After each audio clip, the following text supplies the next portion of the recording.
Kesohor tukang bohong, Jokowi terkenal di media asing. Jadi ada perjanjian antara rakyat dan presiden. Apa janjinya? Ya kampanye presiden, itu yang jadikan ditagih oleh rakyat.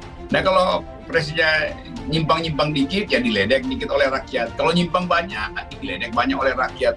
Kan itu namanya kenikmatan berdemokrasi. Ini cuma ledekan-ledekan kecil. Kalau ledekan gede namanya makar.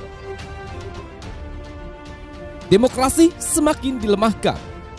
Masyarakat biasa yang mengkritik pemerintah secara online diancam dengan tuntutan pidana atau penjara.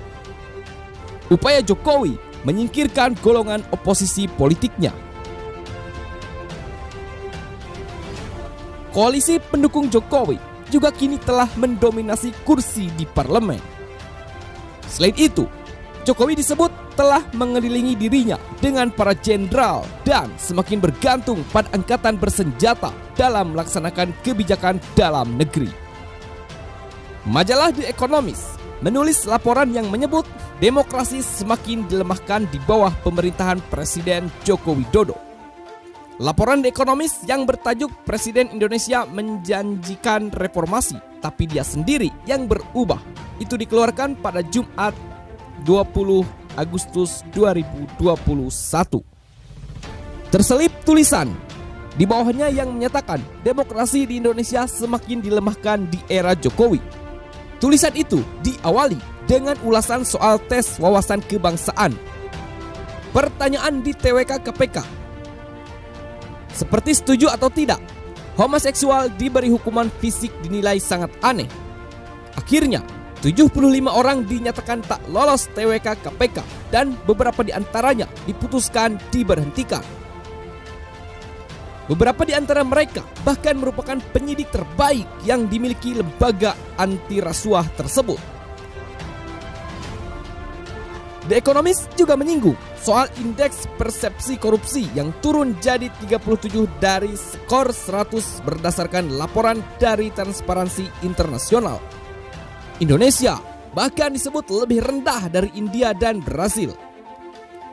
Selanjutnya, tulisan The Economist itu membahas terkait awal mula KPK berdiri hingga dinamika yang mengiringinya. Selain itu, langkah Jokowi menandatangani RUU KPK dinilai telah mengejutkan banyak pihak dan berakibat fatal terhadap pelemahan KPK. Dalam tulisan itu, Jokowi awalnya disebut sebagai seorang reformis yang akan melindungi kebebasan sipil dan mendorong tata kelola pemerintahan yang baik. Namun, hal itu berubah. Jokowi disebut telah memberdayakan para politikus hingga birokrat untuk mengkikis checks and balance dalam sistem demokrasi. Hal itu dikuatkan oleh laporan dari Freedom House yang menyebut Indonesia merosot dari bebas menjadi sebagian bebas. Pada awal masa jabatan Jokowi yang kedua pada 2019 disebutkan bahwa demokrasi Indonesia telah tenggelam ke titik terendah sejak berakhirnya Orde Baru.